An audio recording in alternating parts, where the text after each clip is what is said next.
Olá pessoal, antes de eu trazer a grande novidade para vocês aqui hoje, eu gostaria de fazer um pedido.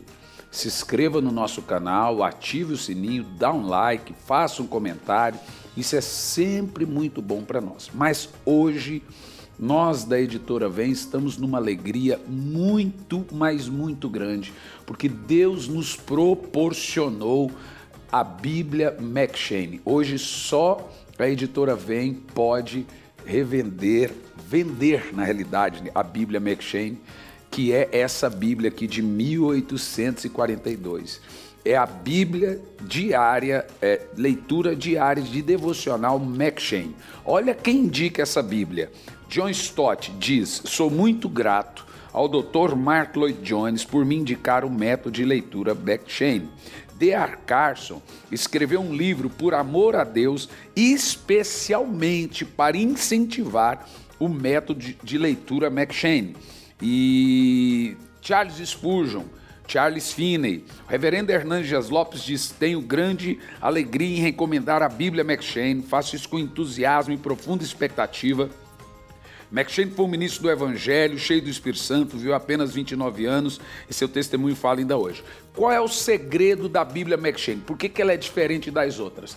Porque essa é a Bíblia dos avivalistas. A época dos avivalistas, todos eles usavam o método de leitura M'Cheyne. E essa Bíblia agora é da Editora Vem. Vou te dar um exemplo das diferenças. Essa Bíblia, você lê ela a partir do dia. Então vamos lá. Vamos começar aqui. 1º de janeiro. 1º de janeiro, ela tem 2 sistemas de leitura. Está escrito aqui. 1º de janeiro é leitura familiar. Gênesis 1, 1º de janeiro. Mateus 1.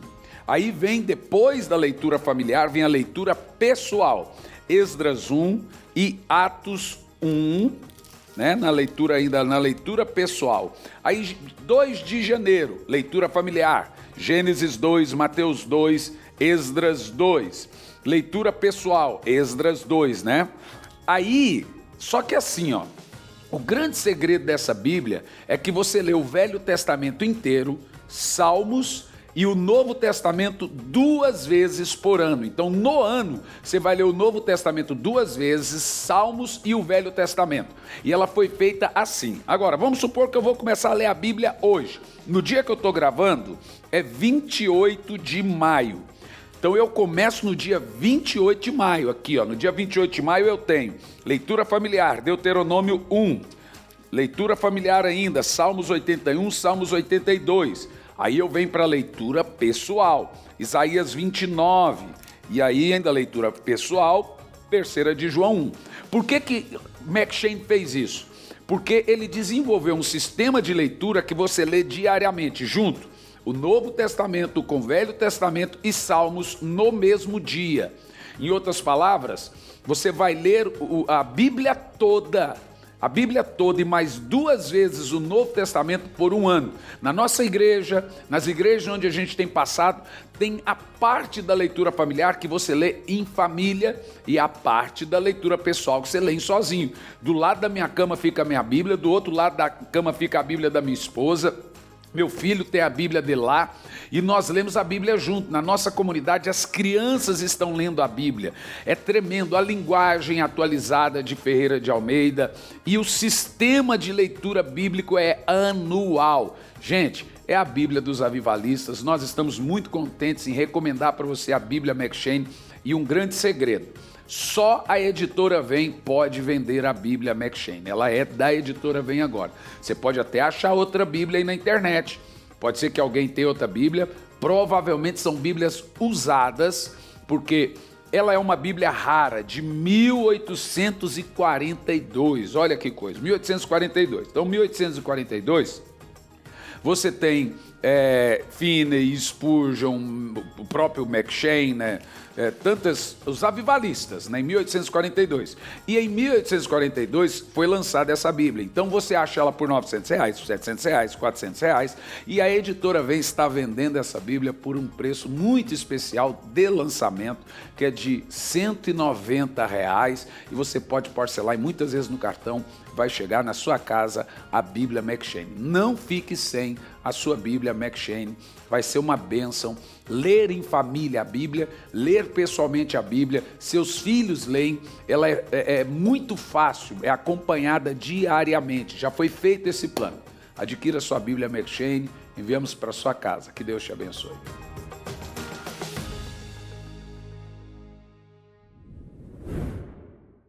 Vamos lá. Estando Jesus em uma das cidades, eis que um homem coberto de lepra veio em sua direção. Assim que contemplou a Jesus, ajoelhou-se, colocando o rosto rente ao chão, e suplicou-lhe: Senhor, preste atenção nisso, gente, se for da tua vontade. Essa é a oração mais estúpida que alguém pode fazer a Deus em se tratando de cura e libertação. É a mesma coisa que você chegar para Deus: se for da tua vontade, me salve. Jesus, olha, eu vou pensar. Como é que você vira para Jesus? Se for da tua vontade, me cure. Não faz nenhum sentido. Se Jesus tivesse alguma dúvida em curar você, ele deixou ela na cruz. Foi lá na cruz que ele jogou. Como assim, se for da vontade de Deus, eu vou ser curado? E é isso que eu quero explicar a você hoje. Ó. Se for da tua vontade, pode me curar, me purificar. Continua o texto, nós vamos até o verso 12. Senhor, fale conosco, que não seja eu quem fale, mas que seja o teu Espírito falando aos nossos corações, nos ensine e nos instrua, Pai. Amém. Bom, nós já começamos jogando bomba nessa questão bíblica e doutrinária. Será que continua sendo da vontade de Deus libertar e curar as pessoas? Ou será que cura e libertação é para todos ou somente para alguns? Em nossos dias, gente, a maior barreira para a fé de muitas pessoas que buscam ficar sãs física e emocionalmente, espiritualmente, e também libertas, é a falta de certeza na vontade de Deus em lhe curar ou lhe trazer alguma coisa. E é esse o ponto importante. Praticamente a maior parte das pessoas pensam que Deus quer curar só alguns e quer libertar só alguns. E que cura, libertação, milagres, não é uma coisa para todos.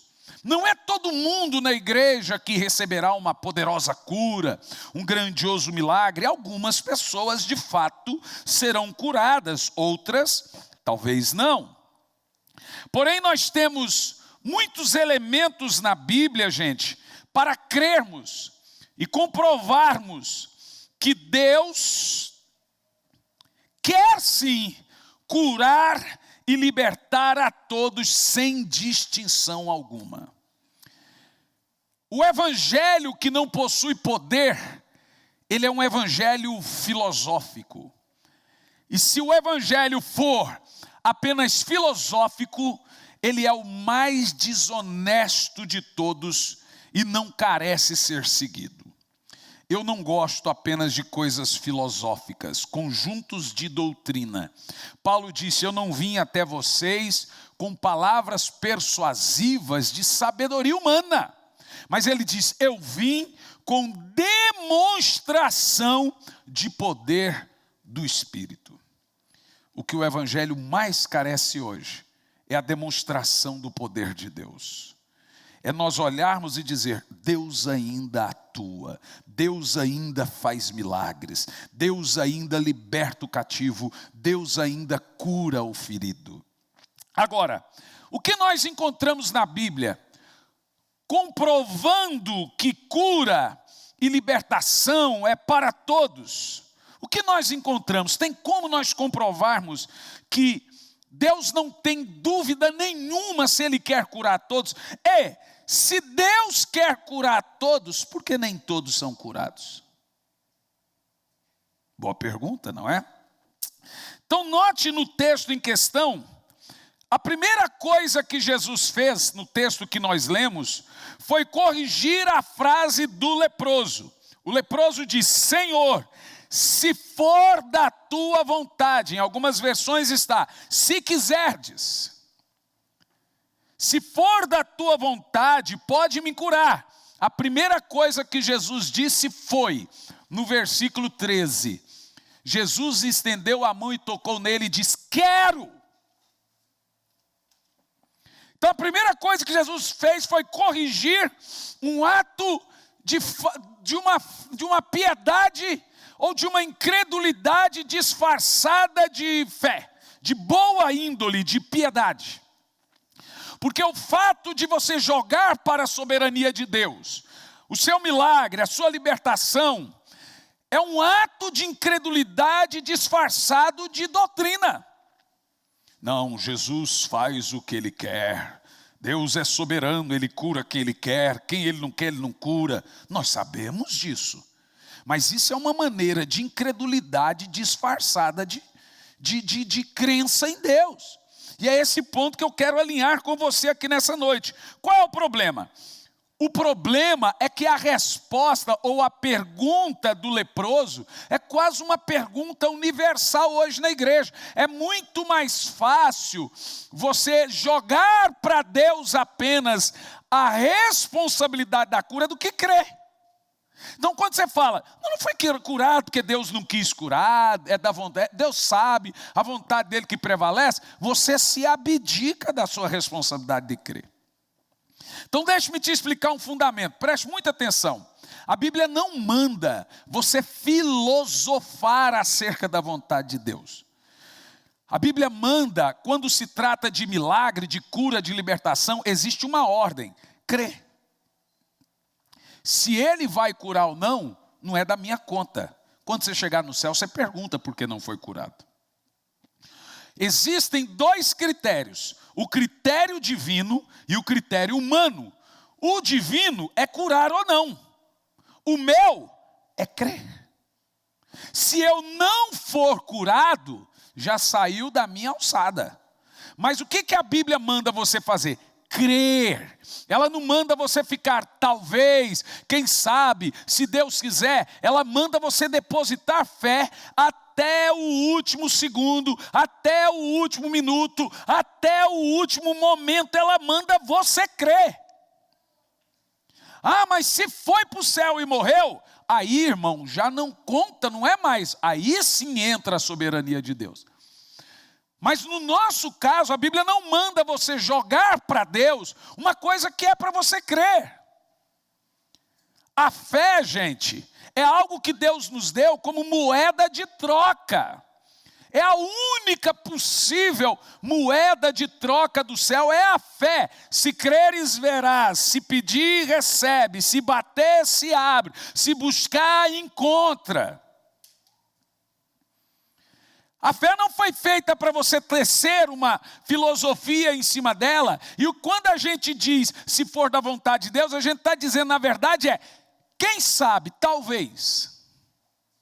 E isso é errado. Qualquer pessoa que trilha esse caminho da dúvida, mesmo que disfarçado de uma boa teologia, não vai chegar em lugar nenhum. Olha o tanto de máscara que eu tenho no bolso, não acredito. Por isso que eu estou vendo aqui, toma de você, amor. Nunca te dei nada de presente. 1, 2, 3, 35. Estou vendo um bolo aqui, pensei que era fralda. Então veja bem, quase todos os crentes hoje em dia, irmãos, eles agem dessa forma. E a frase como, se for da vontade de Deus, se Deus quiser, só Deus sabe. É evidente que só Deus sabe, é evidente que se Deus quiser. Mas a Bíblia não manda você agir assim. Ela não manda você se comportar como quem sabe, se Deus quiser, se for da vontade. Ela manda você depositar fé. Se vai acontecer ou não, é problema dele. Mas o meu critério é ter fé. Quem entende o que eu estou dizendo? Então, aprenda. Se você, escute bem, não estiver convicto da vontade de Deus em lhe curar, em fazer algo pela sua vida, e aqui está o fundamento central, você não tem aonde segurar a sua fé. Por que nós apoiamos a nossa fé? Porque nós temos certeza naquilo que saiu da boca de Deus. Se você não tem convicção ou certeza que Deus quer de fato lhe curar, que é da vontade de Deus em fazer algo por você, você não tem aonde apoiar a fé. A nossa fé está fundamentada justamente no fato que Deus quer fazer algo, que Deus quer movimentar as águas, que Deus é da vontade de Deus em nos curar. Deixa eu te dar um fundamento doutrinário básico. Existe uma palavra no grego chamada sozo, ou sozien. No português, curar é uma palavra, salvar é outra palavra, libertar é outra palavra, transformar é outra palavra, prosperar é outra palavra. Mas no grego, para todas essas palavras só tem uma, e a palavra é sozo. E sozo no grego significa tudo esse combo que eu falei. Quando Jesus disse, mulher, vai que a tua fé te salvou. Mas ela pediu salvação ou cura? Pediu cura, mas Jesus disse que ela estava salva. Para um outro, Jesus, o cara que desceu no telhado, Jesus chegou nele e disse, perdoados estão os teus. Mas ele pediu perdão ou cura? Mas Jesus deu a ele perdão. E alguém disse, mas que absurdo. E Jesus disse, qual é mais fácil dizer? Perdoados estão os teus pecados ou levanta e anda? Em outras palavras, Jesus está dizendo, é o mesmo fundamento. Veja, quando Jesus fala, vai que a tua fé te salvou, ou vai que a tua fé te curou, a palavra que ele usa chave ali é sozo. Não há uma separação. Para você ter uma ideia, nós temos na Bíblia textos, e nós vamos analisá-los aqui, que os mesmos textos que contemplam perdão, que contemplam salvação, eles ao mesmo tempo contemplam também a cura e a libertação. Eles não são separados, eles são completamente conectados, porque para Deus, o que Jesus fez na cruz foi tanto salvar, como libertar e curar. Então não tem como você acreditar no Jesus que salva, como alguns crentes, e não acreditar no Jesus que cura. Você está negando o mesmo Jesus. Vou te explicar. Preste muita atenção. Nossa fé sempre será fundamentada naquilo que Deus falou. Quem entende o que eu estou falando? Nós vivemos da palavra que sai da boca de Deus. Fé não é só dizer que crê. Fé é crer naquilo que saiu da boca de Deus. Isso que é fé. Nossa fé é fundamentada no que Deus fala. Fé, então, gente, é fé na palavra de Deus. Porque fé por fé, um monte de gente tem fé no pedaço de madeira, fé não sei o quê, mas fé bíblica é fé na palavra de Deus. Ou seja, se você não crê que Deus quer lhe curar, lhe libertar, ou que há um karma, o tal do karma, né? Que é um outro nome dado no espiritismo para a tal da maldição que alguns creem, que isso é karma. Eu nasci com esse karma, é a minha maldição. Se alguém crê nesse negócio de karma, então Deus talvez não quer me curar. Você nunca, meu irmão, terá aonde se apoiar para receber o milagre, se você crer, se for da tua vontade. Não é uma maneira bíblica de crer e de orar. Se você não crer que Deus quer lhe curar, você não tem onde fundamentar a fé. E se você crer que Deus quer lhe curar, e é da vontade dele lhe curar e lhe salvar, por si só você já tem um fundamento. Isso já é uma doutrina. Só o fato de você ter uma convicção que Deus quer fazer algo por você, já é uma fé poderosa. Por isso que a palavra fé no grego é pistis. Sabe o que significa pistis? Pistis é fé no que ouve, ou plena convicção do que entendeu, do que você ouviu e agora você tem plena convicção. Isso que é fé. O significado é maior do que a palavra, né? Pistis, P-I-S-T-I-S, pistis, que significa plena convicção. Você ouve algo, agora você tem uma convicção daquilo que você ouviu. Por isso que a fé vem por ouvir. Sem ouvir não há fé gerada e promovida. Agora, vamos aos fatos bíblicos e aos princípios, porque o que eu quero aqui? Eu quero concluir com orações, liberando algo de Deus sobre a sua vida, mas eu quero gerar um ambiente de fé. Diga amém. Então vamos lá, alguns podem dizer, se a cura é para todos, se o milagre é para todos, então jamais morreríamos. Bom, é uma boa pergunta. Pastor, nossa igreja mesmo perdeu 4, por que então não foram curados? Também é uma boa pergunta. Mas para tudo isso nós temos uma importante resposta. Se a cura é para todos, por que alguns são curados? Veja bem, a cura bíblica, gente, ela nunca irá além da promessa de Deus. Jesus nunca prometeu que nunca morreríamos. Jesus nunca prometeu que não ficaríamos doentes. Entenda uma coisa, se chegar a hora de você ir, pode o mundo inteiro orar por você que você vai. Agora, como que eu sei que é a minha hora? E como que eu sei que aquilo ali não é um milagre de Deus? 3 coisas fundamentam o milagre. Chegaram, mestre, quem pecou? Ele, o pai dele, quem pecou? Jesus nos ensina que 3 coisas traz doença sobre uma pessoa. O pecado. Não é todo mundo que está doente que está em pecado, mas todo mundo em pecado inevitavelmente ficará doente. Pecado traz doença, mas nem toda doença é pecado. É evidente que não. Entendeu o que eu disse? Segunda coisa, os pais pecaram. Foi a pergunta do rapaz. Jesus falou, ele não pecou, os pais não pecaram. E terceira coisa, ele está sim para que o nome do Senhor seja glorificado. Então há situações que acontecem na nossa vida que vão terminar em morte. Que vão terminar mal.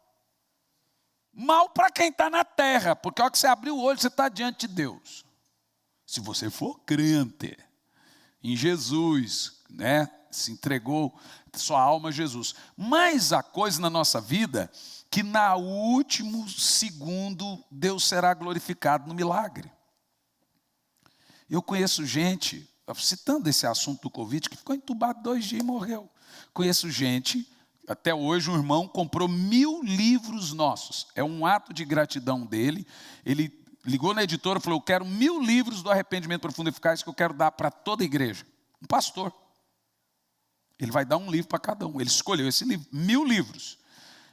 E aí ele falou assim, ele ficou 60, quase 90, quase 90 dias entubado.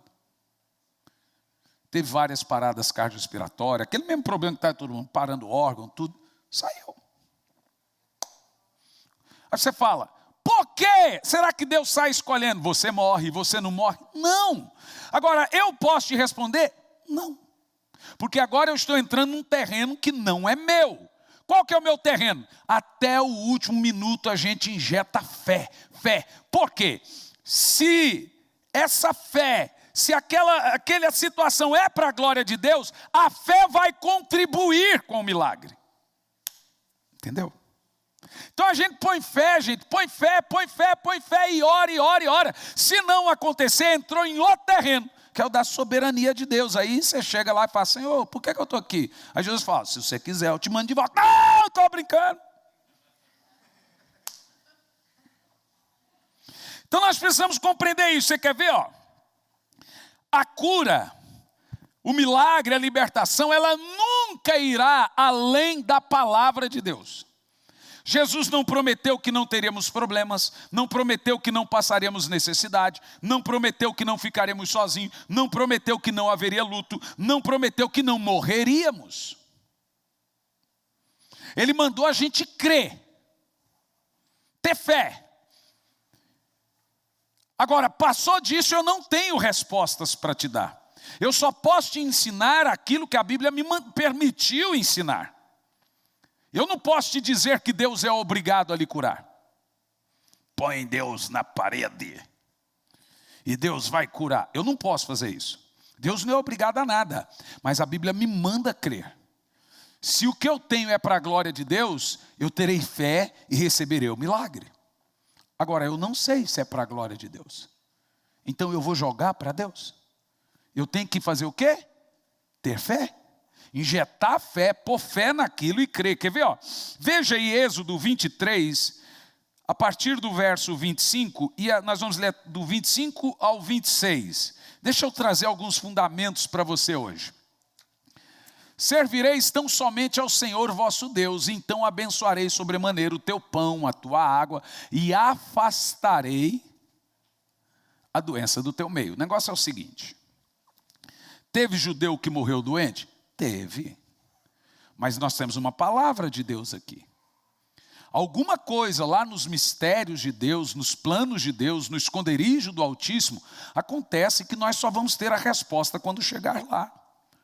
Mas o fundamento que a Bíblia nos dá é: nunca duvide. Jamais descreia. Continue o texto, por favor. Na tua terra não haverá mulher que aborte e que seja estéril. Nós vemos aqui que esterilidade não é uma bênção de Deus. Inclusive eu vou orar e Deus vai... Teve um dia que eu fiz isso na igreja e foi assim uma bênção. Eu fiz isso uma época, falei: irmão, toda mulher que quiser ter filho, vai ter filho. Até a minha ficou grávida, gente. Está na hora de eu fazer uma oração. E as que ri mais alto, tem gêmeos. Oh. Essa foi boa, Fábio. Quieta. Nossa, eu só olhei daqui, ali ele ficou assim, ó. E aí? Fala pra ela rir, vai rir. Então veja bem, preste atenção: não haverá mulher estéril, mulher que aborte. E agora aqui tem um fundamento bíblico interessante: completarei o tempo da duração da sua vida. Então nós estamos vendo que tem gente que morre antes do tempo. Isso é fato. Que coisa interessante, né? Agora, olha o resto do texto. Ainda está no verso 26, agora a parte B. Quer ver? Não está na parte B. Tá certo. Cumprirei os números de teus dias. Salmo 90, versículo 10. Olha esse texto, ó.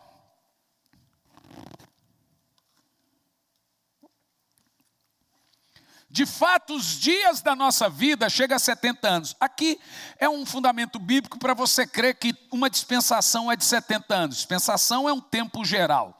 Alguns chegam a 80. Mas os que chegam a 80 chegam de forma cansativa, são de labuta e sofrimento. Portanto, a vida passa muito depressa. O que eu estou vendo aqui? Que, biblicamente falando, todo mundo deveria viver além disso. Pelo menos no mínimo isso.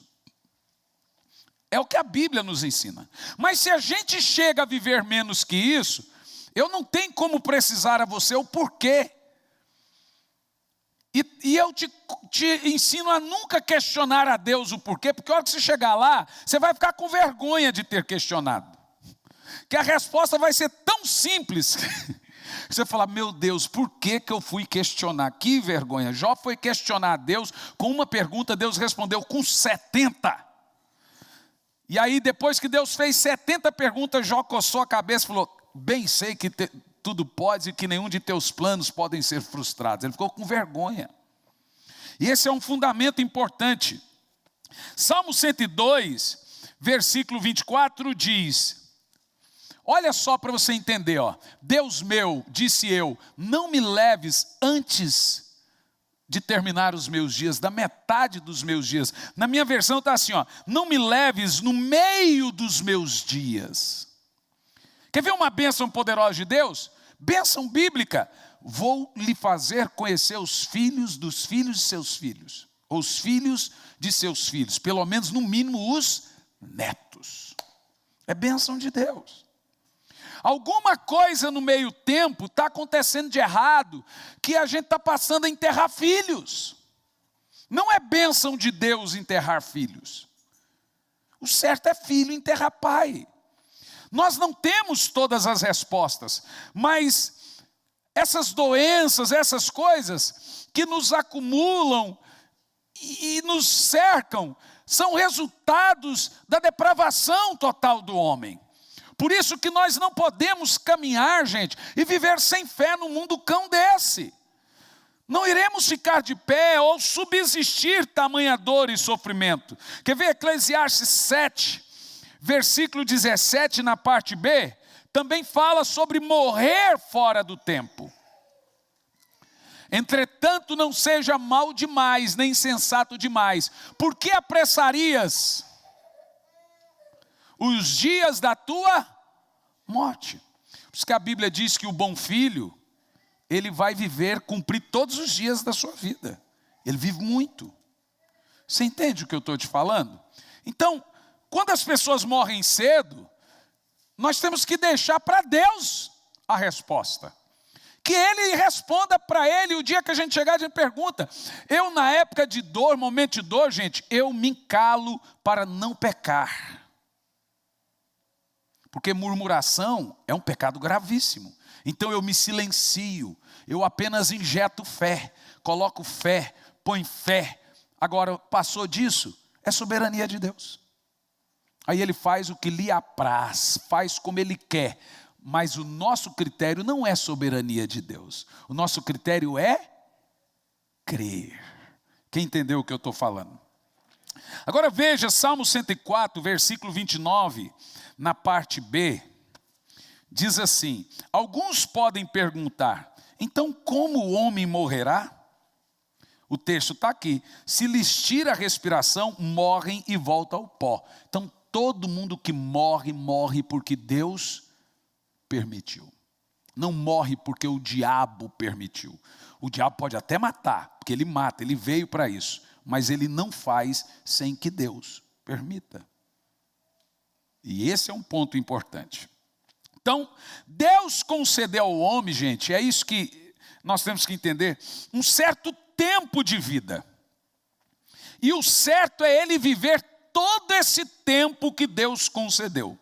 Porém, fica evidente para cada um de nós também que muitas pessoas, por razões múltiplas que não sabemos, algumas é porque não eram bons filhos, outras por causa de pecado, outras porque não viveram bem a vida, e outras porque eram bons filhos, não tinha coisas que justificasse serem retirados, mas o Senhor levou. Vocês entendem o que eu estou falando? São múltiplas razões porque as pessoas vão antes de cumprir os seus dias de vida. Né? Então, basta você lembrar que todas as pessoas ressuscitadas na Bíblia eram jovens. Você parou para analisar esse dado bíblico que não tem nenhum idoso ressuscitado na Bíblia? Eram todos os jovens, porque subentende que o idoso já teria cumprido aí os seus dias de vida. Em Salmo 91, nós lemos sobre o homem que habita no esconderijo do Altíssimo. E diz assim: dar-lhe-ei abundância de dias. Vida longa. Olha para o seu irmão e faça assim, ó. Não, faça não. Olha para o seu irmão e faça assim. Esse é o símbolo vulcano de vida longa. Só para quem assiste Enterprise vai entender. Olha para o seu irmão e diz: vida longa e abençoada para você, ó.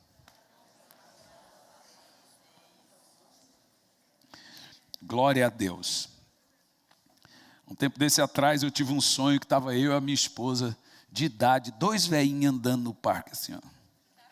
Eu não sei se foi bom ou se foi deprimente o sonho. Eu sei que a parte boa é que a gente estava vivo. Né? Vida longa, meu irmão, para você em nome de Jesus. E o privilégio de habitar no esconderijo do Altíssimo, gente, é para todos ou para alguns, pelo que nós lemos aqui? Biblicamente falando, é para todos. Em nenhum momento o Senhor diz, não, alguns não. Ele sabe. Mas nós temos que ter fé no que nós lemos. Se não acontecer, você chega e fala: Senhor, olha, eu estou feliz de estar aqui, mas eu queria entender um negocinho. O Senhor pode me responder? Talvez, se Ele quiser, Ele te responda. Agora, para você entender o que eu estou lhe dizendo sobre o fundamento bíblico, você sabia que na Bíblia não havia enfermo entre o povo de Deus? Não tinha enfermo. Quer ver? Ó? Salmo 105, versículo 37. Salmo 105 e 37. O Senhor libertou Israel daquele povo que saiu cheio de prata e ouro. E leia bem alto. E não se encontrava em suas tribos quem fosse trôpego. Na minha versão é quem fosse doente, quem fosse ruim de saúde. Que bênção! Por que a enfermidade passou a entrar, passou a viver? Então nós vemos que a nação de Israel, gente, ela viveu até um certo ponto da vida deles sem nenhuma enfermidade. É o texto que nós lemos no início: se obedecer ao Senhor, não haverá doença no vosso meio. Então é nítido, gente, que nós precisamos entender que todas as vezes que eles saíam da palavra de Deus, desobedeciam, eles ficavam doentes. Então é a história do Balaão, o profeta burro que falou com o burro profeta, vocês vão se lembrar. Ele tentou amaldiçoar o povo de Deus, mas ele não teve coragem, porque o burrinho empacou e o anjo ia arrancar a cabeça dele. Então, de repente ele falou assim, olha, falou para o rei de Moabe, olha, eu não posso amaldiçoar o povo de Deus, mas eu vou te dar um conselho: misture as mulheres moabitas com o povo hebreu, porque essa mistura Deus não gosta. Se as mulheres moabitas se misturarem com os hebreus, vai atrair a ira de Deus, e aí eles perdem o favor de Deus. Gente, a melhor e a mais poderosa coisa que nós temos é o favor de Deus na nossa vida. Quando você está debaixo do favor de Deus, as coisas fluem como um rio. Não são tão... Você passa por luta, mas as coisas acontecem, né? E aí o povo de Israel estava debaixo do favor de Deus. A partir do momento que as mulheres moabitas começaram a misturar e etc., eles perderam o favor de Deus. E a Bíblia diz que os homens começaram a ficar doentes. O tal do Balaão era terrível. Então, diz a Bíblia Sagrada nesse texto lido aqui, ó.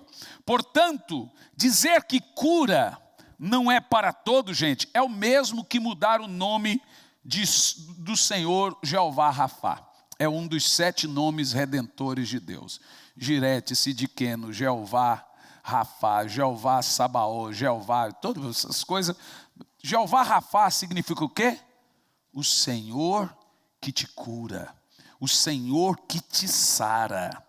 Nós precisamos ter isso no nosso coração. Põe para mim Salmo 103, versículo 3, por gentileza. Se eu não me engano, não tinha passado, mas são textos que vêm na nossa mente. Salmo 103 e 3, olha esse texto. É Ele quem perdoa os teus pecados e cura as tuas enfermidades. Veja que o perdão de pecados está conectado com a cura. Nós temos também um texto muito conhecido de Isaías 53, 4, a partir do versículo 1 diz: quem deu crédito à nossa pregação e a quem se manifestou o braço do Senhor, porque foi subindo como renovo perante ele, como raiz de uma terra seca, não tinha beleza e nem formosura, para que nós o desejássemos, era desprezado e o mais indigno entre os homens, e não fizemos dele caso algum. No versículo 4, verdadeiramente, ele levou sobre si todas as nossas dores, todos os nossos pecados e as nossas enfermidades. E o castigo que nos traz a paz estava sobre ele, e pelas suas pisaduras nós fomos sarados. Perceba que todos os textos que falam do perdão falam também da cura. Não tem como você crer no Jesus que salva sem ver o Jesus que expulsou demônio e curou enfermos. Nós não encontramos um Jesus bíblico que não era médico dos médicos. Nós não encontramos um Jesus bíblico que não expulsava os demônios. Que raio de evangelho é esse, que se diz cristão, que vem da cruz, mas que não expulsa demônios, que não ora pelos enfermos? Se o enfermo vai sair ou não, gente, aí é com Deus. O enfermo sai não, a doença sai. Se o enfermo vai ser curado ou não, aí é com Deus, mas nós temos uma obrigação de orar. Nós temos uma obrigação de trazer libertação aos cativos. A Bíblia diz nesse mesmo texto, porque ele veio para libertar os cativos. Isaías capítulo 60. 61. Põe para mim na tela, Tiago. Acho que é 61, versículo 1. Eu acho. É um dos textos mais conhecidos da Bíblia. Não é 61, é 60. Aqui. 61 mesmo. Eis que o Espírito do Senhor está sobre mim, porque o Senhor me ungiu. Isso é evangelho, gente. Todo pregador do evangelho, ele é ungido para isso. E diz assim, o Senhor me ungiu para anunciar as boas novas aos pobres. Enviou-me a cuidar dos que estão de coração quebrantado e proclamar liberdade aos cativos e libertação do mundo das trevas e tirar eles, os prisioneiros da escuridão. Já tinha demônio, já tinha conhecimento de demônio. Por isso que a Bíblia diz que salvação é tirar o cara do reino das trevas e transportá-lo para o reino de Deus. Eu não consigo entender um evangelho apenas filosófico. Faz parte de um ambiente de glória e libertação, demônios saírem, enfermos serem curados. No mesmo ambiente de unção, o demônio grita.